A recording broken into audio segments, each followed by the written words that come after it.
Agosto. Seguro, yo creo que se trata de un hombre lobo, manifestó el agente Neri. Había hablado con voz demasiado alta, quizá accidentalmente demasiado alta, o tal vez intencionadamente, y todas las conversaciones en la barbería de Stan se acallaron. Era poco más de mediados de agosto, el agosto más caliente que ninguno de los habitantes de Takers Mills podía recordar desde hacía muchos años, y aquella noche la luna pasaría un día ya de su plenilunio. La ciudad estaba en suspenso, con la respiración contenida, esperando. El agente Neri inspeccionó a los presentes y después continuó hablando desde su sillón en medio de la barbería de Stan Pelkey, hablando sopesadamente con tono jurídico y legalista, demostrando su educación en la escuela superior.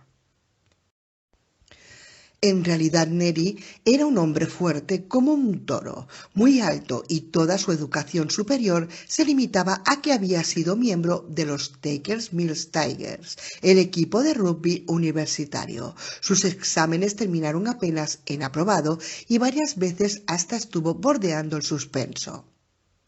Hay tipos, explicó, que se sienten como si fueran dos personas distintas, personalidades complejas y divididas. ¿Saben ustedes? Son los que yo llamaría jodidos esquizofrénicos. Hizo una pausa para apreciar el respetuoso silencio que acogió sus palabras y continuó. Este tipo, creo, es uno de esos esquizofrénicos. Me parece que no sabe lo que hace cuando la luna está en plenilunio y tiene que lanzarse a matar a alguien. La víctima puede ser cualquiera, un empleado del banco, un chico de los que sirven gasolina en la estación de servicio de Town Row, incluso cualquiera de los que ahora estamos aquí. En cierto sentido se siente como un animal por dentro y tiene un aspecto perfectamente normal por fuera. Sí, podéis estar seguro de ello. Os apuesto lo que queráis. Si habíais pensado que yo creo que anda por ahí un hombre al que le crecen pelos de lobo y aúlla la luna, bueno, eso es un cuento chino solo apto para chiquillos. ¿Y qué me dice del hijo de Coslow, Neri? Preguntó Stan, mientras continuaba trabajando cuidadosamente el rollo de grasa en la base del cuello del policía. Sus largas tijeras puntiagudas y bien afiladas sonaban snip, snip, snip. Eso simplemente viene a probar lo que os he dicho, respondió Neri con cierta exasperación. Tonterías para chavales. La verdad era que se sentía realmente exasperado por lo que había sucedido con Marty Coslow. Él era el único testigo visual, la primera persona que había visto cara a cara al asesino de 6 personas, entre ellas su buen amigo Alfie Knopfler. ¿Y le habían permitido interrogar al muchacho? No. ¿Sabía siquiera dónde estaba? Tampoco. Había tenido que conformarse con la copia de la declaración que le había sido entregada por la policía del estado, como si lo tomaran por un alguacil de pueblo, un policía de opereta incapaz de arreglar sus propios asuntos. Eso solo porque era el agente de policía, el único de un pequeño pueblo, y no se ponía uno de aquellos grandes sombreros típicos de Smokey Bear. ¿Y la declaración? Apenas si servía para ser usada como papel higiénico. Según el chaval de los Coslow, aquella bestia medía 2 metros 10 de estatura, iba desnudo y tenía el cuerpo cubierto de pelo, grandes dientes, ojos verdes y olía como una carga de mierda de pantera. Tenía garras, pero eran garras que parecían manos humanas. El chico creía que incluso tenía rabo. Un rabo, maldita sea. Es posible que sea una especie de disfraz con el tipo que se pone, dijo Kenny Franklin, desde su sitio en la fila de sillas situadas junto a una de las paredes. Una especie de máscara o algo así, ya sabes. No, no lo creo, replicó Neri con énfasis y movió la cabeza para subrayar aún más ese punto. Stan tuvo que apartar sus afiladas tijeras a toda prisa para evitar que una de sus hojas se clavara en el rollo grasiento del cuello de Neri. Nada de eso, señor. No lo creo. El niño había oído contar muchas cosas de esas historias sobre el hombre lobo antes de que cerraran la escuela en vacaciones. Él mismo lo ha admitido, sí. Y después no hubo más que hacer sino quedarse sentado en su silla de ruedas e inventarse una historia de monstruos. Y todo eso tiene una asquerosa lógica, psicológica, ya sabéis. Bien, Kenny, si hubieras sido tú el que hubiese salido de entre los árboles a la luz de la luna, el chaval hubiera creído también que eras un lobo. Kenny se rió, un tanto incómodo. Nada, dijo Neri, preocupado. El testimonio de ese crío no sirve de nada en absoluto. En un disgusto y desencanto por la declaración que le fue tomada a Martin Coslow en casa de sus tíos, en Stowe, el agente Neri había olvidado o no había dado importancia a estas líneas de la declaración de Marty. 4 de los petardos estallaron junto a su cara. Supongo que ustedes le llamarían así, todos al mismo tiempo, y creo que debieron saltarle un ojo, el ojo izquierdo. Si el agente de policía Neri hubiera reflexionado sobre esto, lo que no hizo, se hubiera reído aún con mayor desprecio, porque en aquella caliente noche de agosto de 1984 solo había en el pueblo una sola persona que llevara el ojo izquierdo tapado con un parche, y era de todo punto imposible pensar que aquella persona, entre todos los habitantes del pueblo, pudiera ser un asesino. Neri antes hubiera sospechado de su propia madre que de aquella única persona con el ojo tapado. Solo hay una cosa que puede ayudar a resolver este caso, añadió Neri, señalando con su dedo a los 4 o 5 hombres que ocupaban las sillas junto a la pared, esperando el turno para su corte del pelo del domingo por la mañana. Y eso es un buen trabajo policiaco. Y yo estoy decidido a ser quien lo haga. Esos guripas de la policía estatal van a reírse hipócritamente cuando les entregue el asesino. El rostro de Neri adquirió una expresión ensoñadora. Sí, cualquiera. Un empleado del banco, el que nos pone la gasolina. Quizá cualquiera de los amigos con los que nos vamos una copa en el bar. Pero una buena labor policíaca resolverá el caso. Tomad nota de mis palabras. Sin embargo, el buen trabajo policíaco del agente Lander Neri llegaría a su fin aquella noche, cuando un brazo peludo, plateado por la luz de la luna, entró por la ventanilla abierta de su furgoneta Dodge, mientras estaba sentado al volante en el cruce de 2 polvorientas carreteras al oeste de Takers Mills. El rugido ronco y grave, un olor terrible, salvaje, algo así como el olor que despide la jaula del león en un parque zoológico.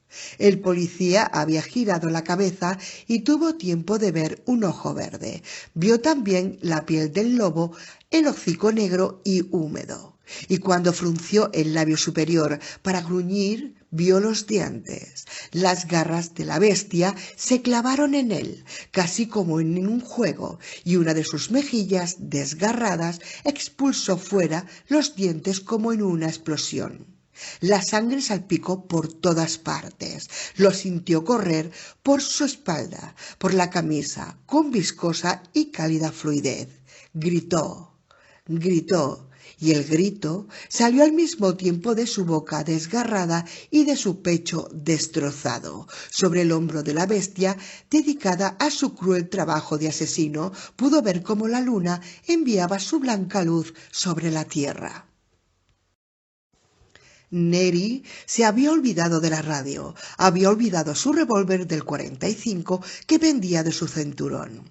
Olvidó también todo lo que había explicado antes sobre el maldito sentido psicológico del asunto. Se olvidó por completo de la necesidad de realizar una buena labor policíaca. En vez de eso, en su mente solo se repetía algo que Kenny Franklin había dicho en la barbería aquella mañana. Es posible que sea una especie de disfraz, una especie de máscara o algo así, ya sabes.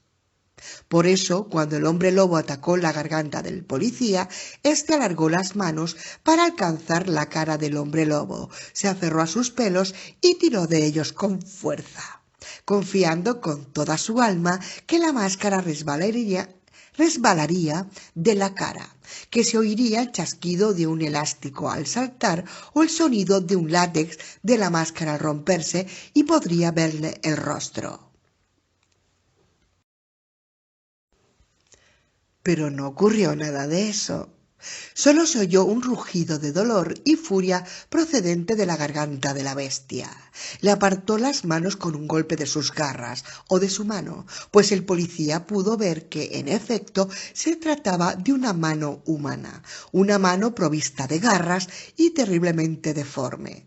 Una mano. El muchacho había tenido razón. Una mano que, de un golpe, le desgarró la garganta. La sangre saltó sobre el parabrisas y el panel de instrumentos de la furgoneta y cayó dentro de la botella de cerveza que el policía había mantenido entre las rodillas. La otra mano del hombre lobo agarró el pelo recién cortado de Neri y tiró de él hasta casi sacarlo por la ventanilla del coche. Lanzó un aullido de triunfo y hundió su rostro y hocico en la garganta de Neri. Sorbió la sangre, mientras la cerveza salía por el gollete de la botella caída y su espuma se extendía entre el pedal del freno y del embrague. El gran éxito de la psicología, el gran éxito de un buen trabajo policiaco. Septiembre.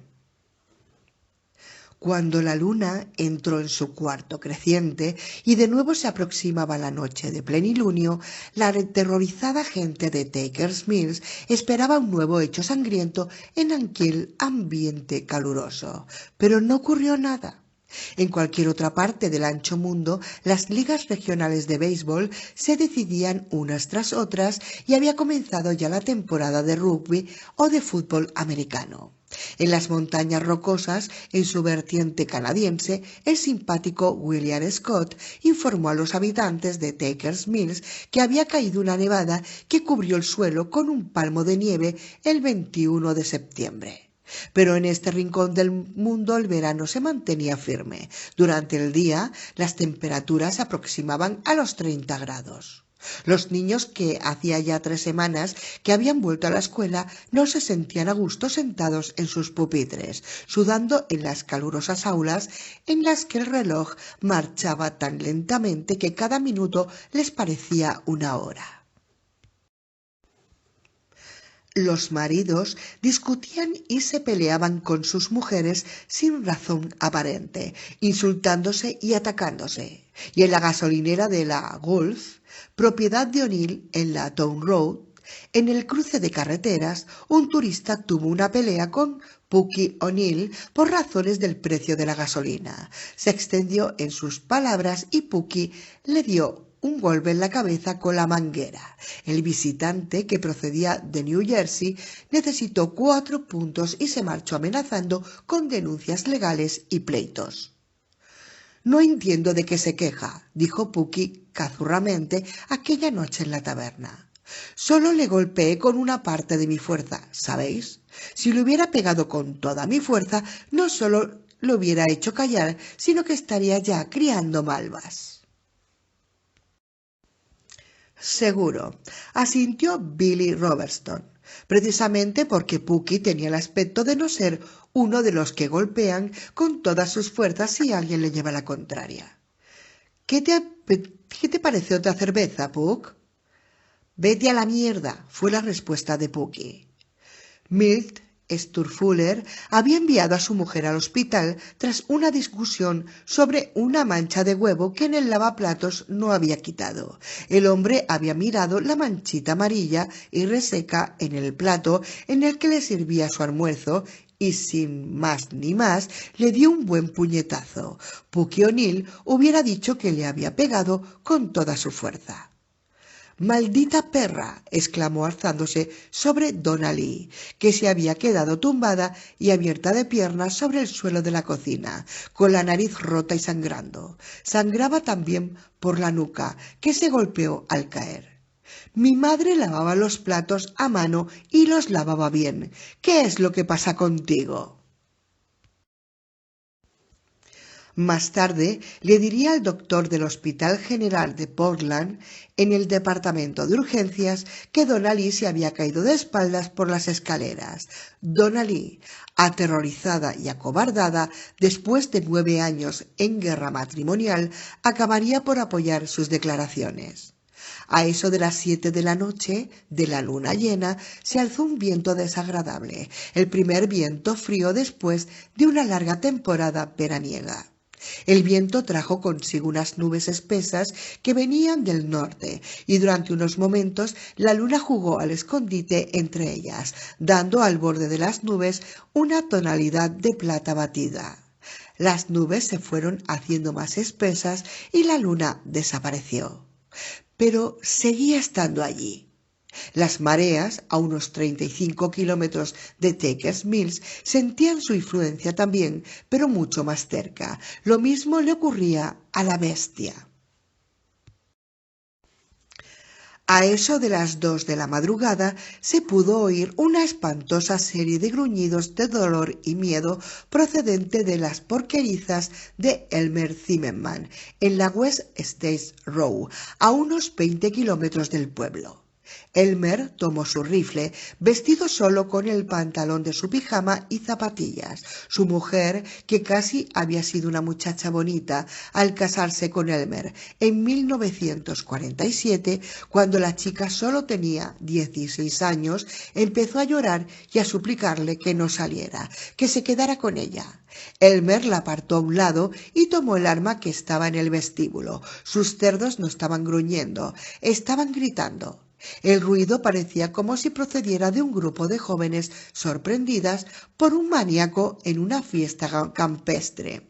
Iba a salir, nada podía obligarle a quedarse dentro, le dijo a su mujer, y en esos momentos se quedó helado, inmóvil, con su mano encallecida por el trabajo en el pestillo de la puerta trasera de la casa, cuando un pavoroso aullido de triunfo resonó en la noche. Era el aullido de un lobo, pero había tanta humanidad en él que hizo que su mano dejara el cerrojo y que permitiera a Alice Zimmerman que lo llevara dentro, a la sala de estar. Elmer pasó el brazo por la cintura de su esposa y la hizo sentarse en el sofá, donde se quedaron quietos, inmóviles como dos niños asustados. Poco después cesaron los gritos de los cerdos, poco a poco. Sí, cesaron, uno tras otro. Sus últimos gruñidos se ahogaron en una especie de gárgaras sangrientas. La bestia volvió a aullar y su grito era tan frío y cortante como la blanca luz de la luna llena. Elmer se acercó a la ventana y vio algo. No podría decir qué, que se alejaba encorvado y se perdía en la oscuridad. Después llegó la lluvia, que golpeó los cristales de las ventanas, pero Elmer y Alice seguían sentados juntos, en la cama, con todas las luces del dormitorio encendidas. Era una lluvia fría, la primera auténtica lluvia de otoño. Al día siguiente, la primera nota de color aparecería en las hojas de los árboles, anunciando el otoño. En la porqueriza, Elmer encontró exactamente lo que pensaba hallar, una espantosa carnicería. Sus 9 cerdas y sus 2 machos estaban muertos, decapitados y devorados parcialmente. Yacían en el barro, la lluvia caía sobre sus cuerpos, los ojos desorbitados fijos en el frío cielo otoñal.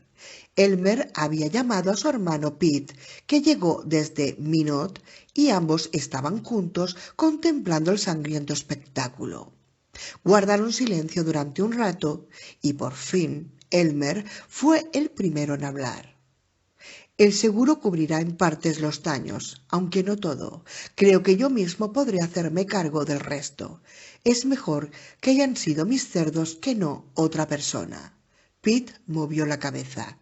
Ya es bastante, dijo. Su voz apenas era un murmullo que escasamente pudo oírse por encima de la lluvia. ¿Qué quieres decir? Ya sabes lo que quiero decir.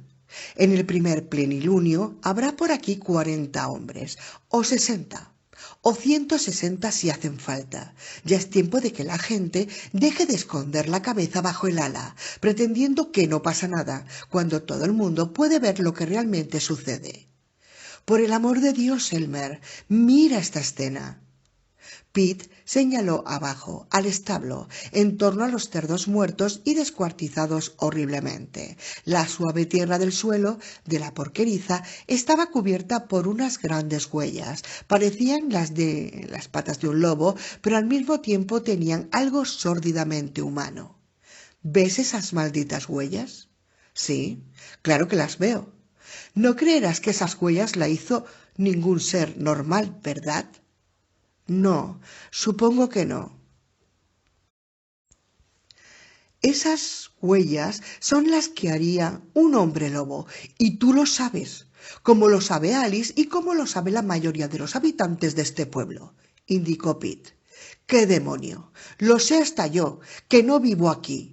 Miró a su hermano con expresión amenazadora en su rostro severo y duro, el rostro de uno de aquellos puritanos que llegaron a Nueva Inglaterra en 1650, y repitió: «Ya es más que suficiente, ya es hora de poner fin a este asunto». Elmer reflexionó considerando las palabras de su hermano, mientras la lluvia seguía golpeando sobre los impermeables de hule de los dos hombres, e hizo un movimiento de cabeza. Sí, creo que tienes razón, pero no en la próxima luna nueva. ¿Quieres esperar hasta noviembre? Elmer movió la cabeza afirmativamente.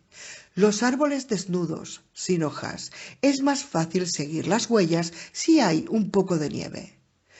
¿Qué te parece el mes próximo? Elmer Zimmerman miró sus cerdos sacrificados en la porqueriza junto al granero.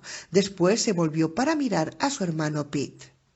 Será mejor que la gente vaya con cuidado.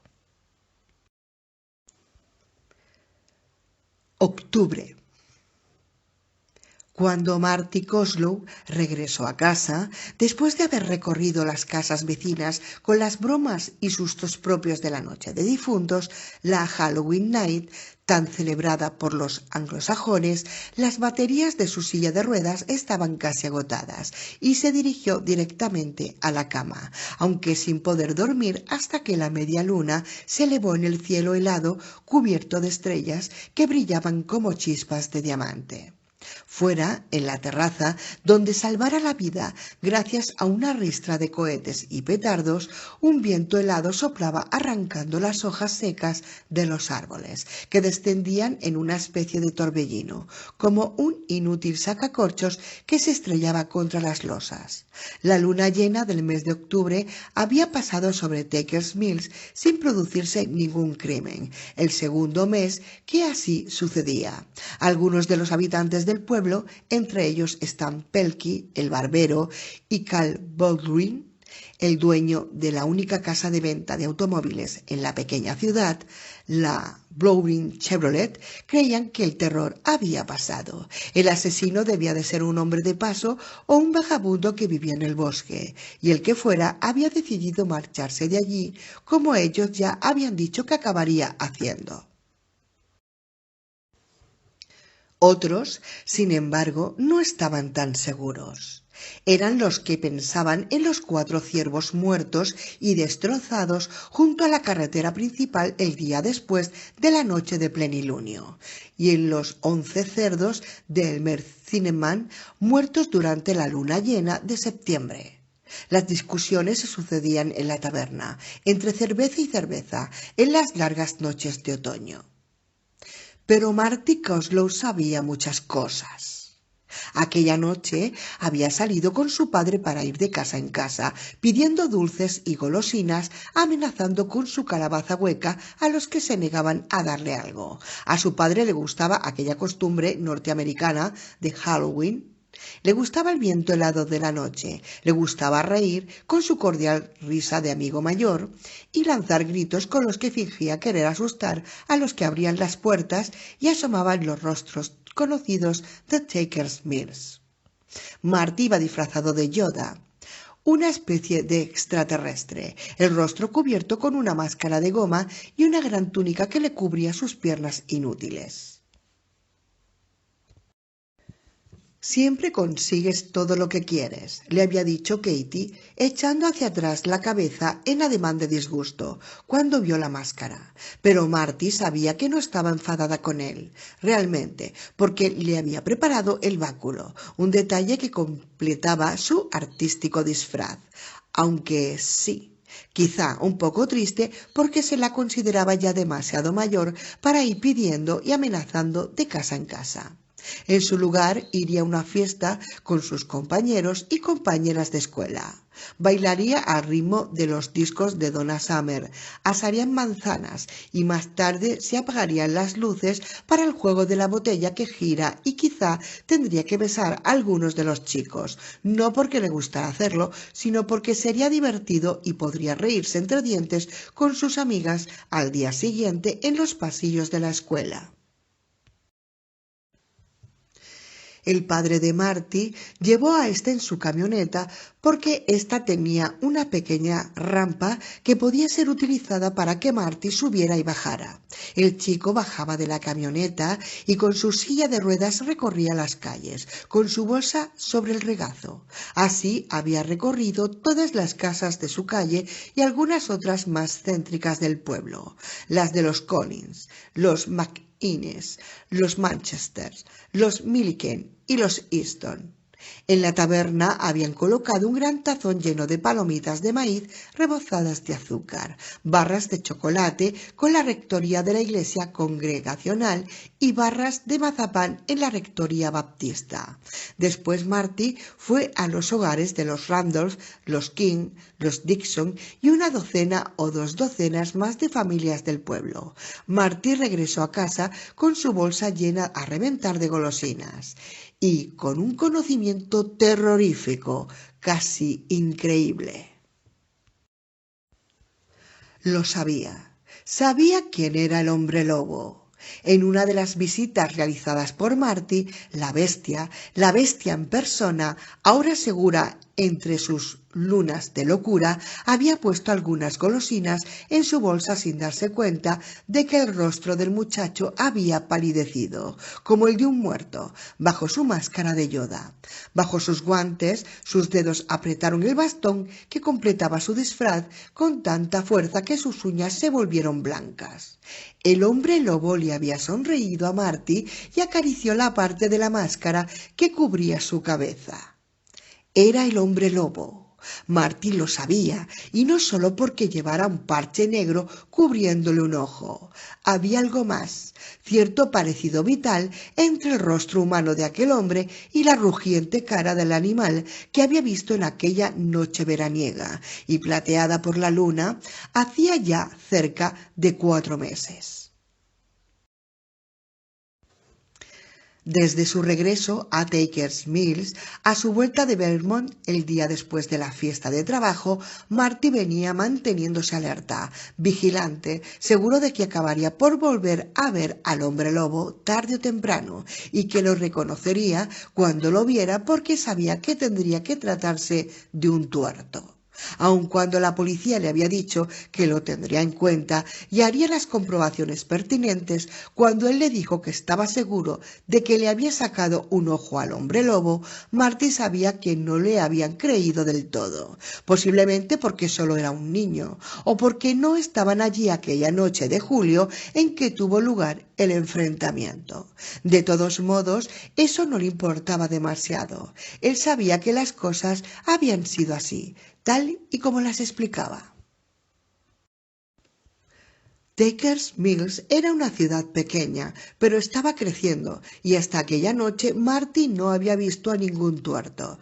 No se había atrevido a hacerle preguntas a su madre, que estaba asustada y preocupada porque lo ocurrido en la noche del 4 de julio pudiera marcar de modo permanente la psiquis de su hijo. Sabía que si acudía a su madre con preguntas, ésta confirmaría sus temores.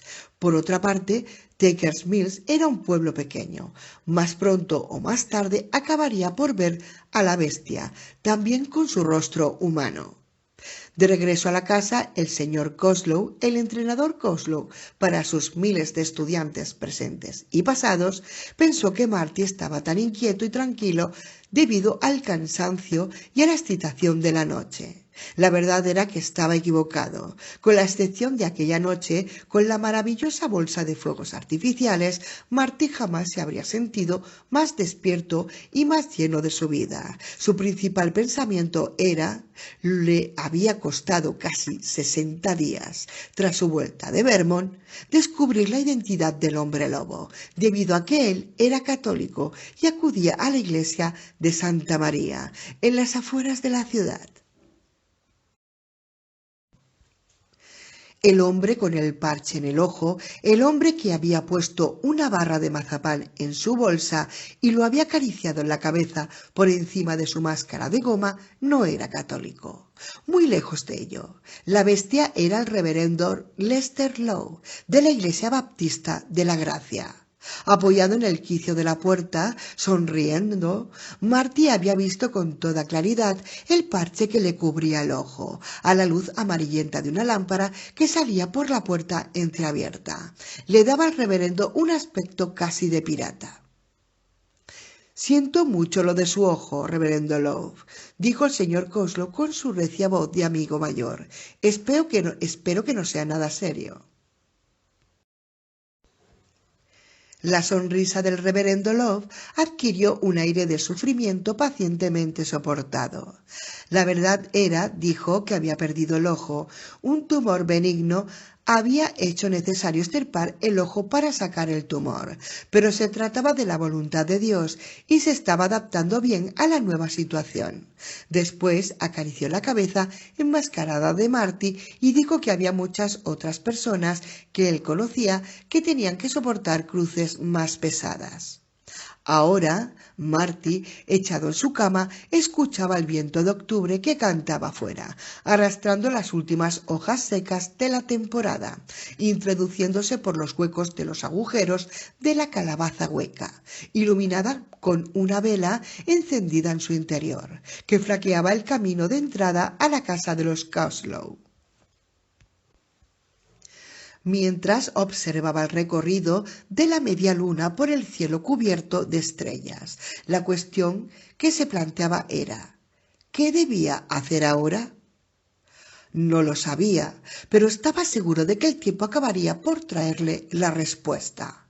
Se quedó dormido con el sueño profundo, sin ensueños de los muy jóvenes, mientras que fuera de la casa el viento soplaba sobre Takers Mills, llevándose el mes de octubre y trayendo consigo el frío mes de noviembre con su cielo de estrellas fugaces. Octubre, el mes de hierro del otoño.